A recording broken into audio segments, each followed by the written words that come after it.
আর আপনারা যারা আমাদের এই যে কন্টেন্টগুলো খুতবা সহ বিভিন্ন আলোচনাগুলো দিচ্ছেন, আপনারা ইউটিউবে দিচ্ছেন, ভালো কথা, মানুষের কাছে যাবে, বা ফেসবুকে, ইসলাম টিউবে কি দিচ্ছেন? আমার তো মনে হয় ইসলাম টিউবটাকে আপনারা বেশি ইউজ করেন। এই প্ল্যাটফর্মে যেহেতু কোনো অধপতনের একটা বড় কারণ হচ্ছে খারাপ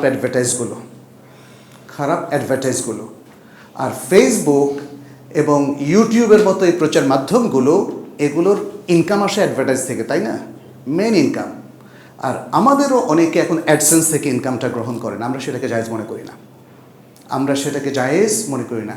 কারণ ঘুষ 1 পয়সা খাইলেও যা, 1 কোটি 100 কোটি ঘুষই। সুদ 1 পয়সাও সুদ, 1 কোটিও সুদ, 100 কোটিও সুদ। এটা মনে রাখবেন, নিকৃষ্ট জিনিস। এটা অনেকটা মলমূত্রের মতো, সেটা একটা সবচেয়ে নিম্ন অংশ, যেমন অনেক অংশ তেমন। অতএব আসুন আমরা একটু সাবধান হই, আমরা একটু বোঝার চিন্তা করি যে কিভাবে আসলে এর থেকে উত্তরণ হতে পারে।